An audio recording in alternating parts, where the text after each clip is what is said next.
Earth signs, tignan po natin kung ano yung mensahe para sa'yo ngayong araw. Keep in mind po na ito ay general reading lamang.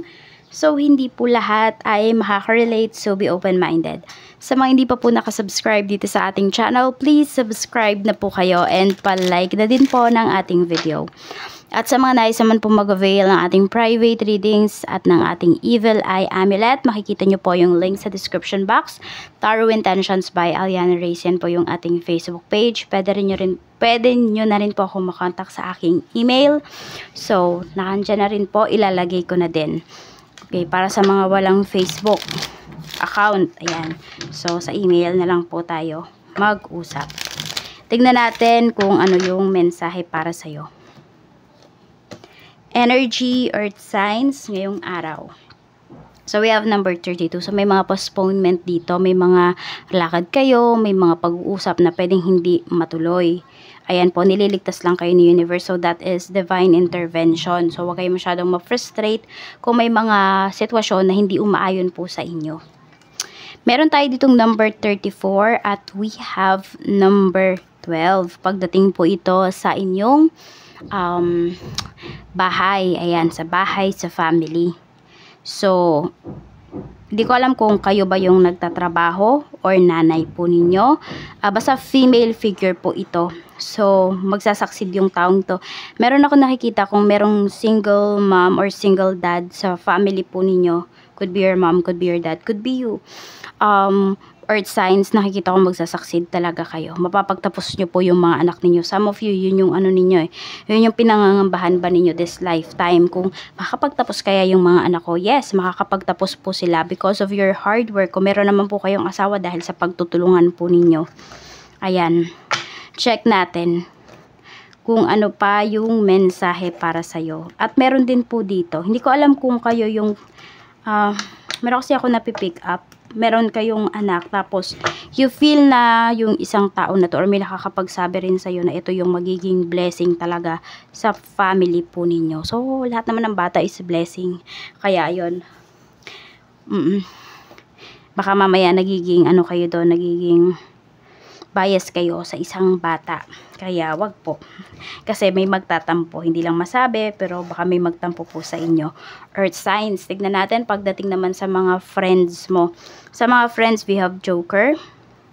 Meron tayo ditong number 28. Okay, so pagdating naman dito sa mga kaibigan, marami kang kaibigan dito na mga nagsasucceed sila pagdating sa business, sa love life po nila. So, ito ay matatagal mo ng kaibigan, yung iba sa inyo, medyo wala na kayong usapan. So, pwede po na naputol ba yung connection. Hindi naman dahil sa nag-away kayo. Pwedeng sabihin natin dahil sobrang busy na din talaga nila. Ikaw din, sobrang busy mo na. So, nawawala na kayo ng mga pag-uusap. Parang ang tagal, siguro yung iba sa inyo, 5 years na kayong walang usapan. Baka meron pa nga dito kung 28 years. Ang tagal, di ba? So, ganun katagal yung parang hindi na kayo nag-uusap. Okay, tingnan natin. So, ayan. Pwede na magkaroon kayo ng reunion. Yung iba po sa inyo, pwede magkakaroon ulit ng pag-uusap. Ayan. Tingnan natin sa love life naman. We have number 8. At meron tayo ditong number 14. Okay, so some of you, pwedeng may nai-involve sa inyo dito. Earth signs na mas bata po sa inyo. Ewan ko, yun kasi yung pinapakita. O pwede rin naman pagdating sa love life po ninyo, ito yung nanay or tatay ng mga anak po ninyo maaring bumabalik. Meron dito.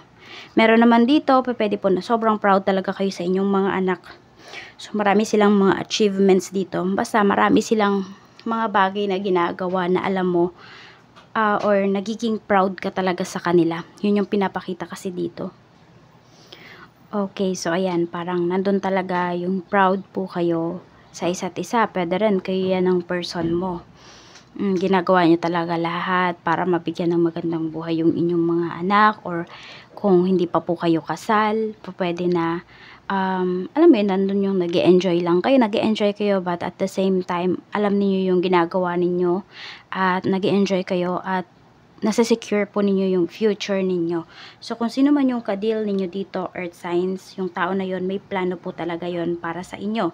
At kayo rin, maaring ganun din yung inyong pananaw na. Okay, yung tao na to, ito na yung gusto mong makasama, kaya naghahanda na kayo para sa future po ninyo. Check naman natin pagdating naman sa kaperahan.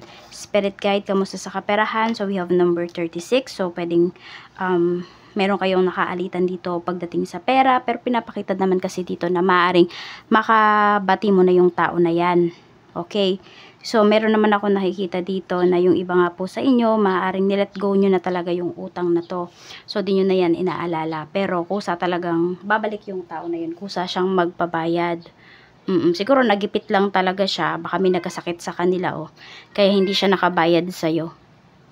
Nafe-feel ko sa tao na to nung umpisa, parang umaalma pa siya sa'yo. Yan. Pero ngayon, nahihiya na yan sa'yo. Alam niya yung responsibility niya sa'yo, tapos hindi kanya binayaran. Kaya nung magkapera siya, or kung magkakapera yung taong to, magbabayad na to sa'yo.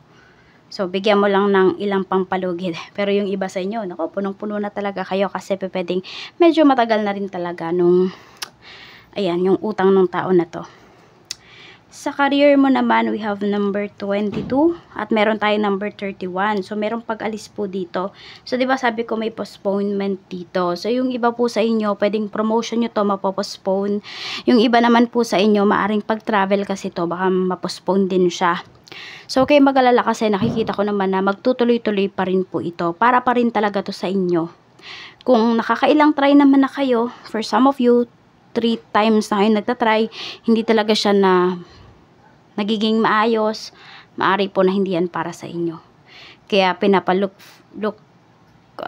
outside kayo dito. Tingnan nyo daw yung mga opportunities kasi pwedeng may iba pang opportunities na binibigay po sa inyo or ino-offer sa inyo. So, discover mo yung mga bagay or yung mga trabaho na pwede mo pang pasukan. Yun naman yung sinasabi sa iyo dito. Tignan po natin, pagdating naman, di ko alam kung may mga scholar ba dito ng company kanyan or ng pinagtatrabahuhan po ninyo. Kung hindi kayo, pwedeng mga anak po ninyo yung scholar. Check natin, pagdating naman sa business. Extra joker. So, ito po ay mga bagong kliyente. Ayan po, meron kayong bagong kliyente dito. Earth signs at yung tao na to talaga mabilis kausap. Promise, hindi kayo mamomroblema sa tao na to. Napakabait, down to earth, mafe-feel mo na, alam mo yon yung parang sa status ng life ng tao na to, akala mo magmamataas siya, pero hindi. Napaka-humble nitong client mo na to. Kung hindi mo to kliyente, pwedeng supplier mo to. Mabait siya. Makakasundo mo talaga siya. Wala kang magiging problema sa kanya. At sa'yo din naman, siya wala ding magiging problema. So, goods talaga tong ano ninyo, connection ninyo, or yung relationship mo with your supplier, with your clients ngayong araw. Advice po sa ni universe. Ano naman po yung advice natin? Spirit guide. So, we have 9 of Spring. Sabi dito, protect the fruits of your labors. Prepare for possible challenges that lie ahead. Environment conservation. So, ayan, meron bang mga nagtatanim dito? Yung iba po sa inyo, sinasabi, protektahan nyo daw po yung inyong mga pananim. Protektahan nyo po yung inyong mga properties. Protektahan po ninyo yung inyong peace of mind. So, ito po yung inyong mga lucky numbers. We have number 24, 31, 36, 14, 28, and number 12. At mag-wish na po kayo. Sabihin nyo na yung inyong mga hinanakit kung mayroon man. Kung meron kayong gustong kausapin na tao na hindi nyo masabi sa kanya yung gusto ninyong sabihin, sabihin nyo na po dito sa ating kandila.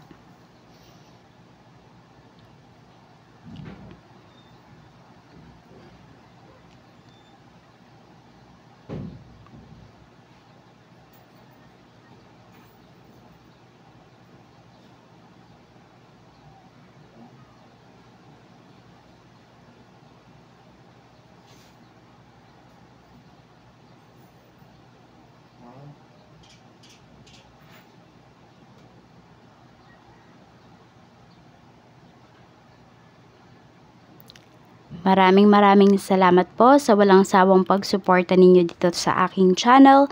Mag-ingat po kayo always. More blessings to come. Siksik-klik-klik at umaapaw ang paparating para sa iyo, Earth Signs.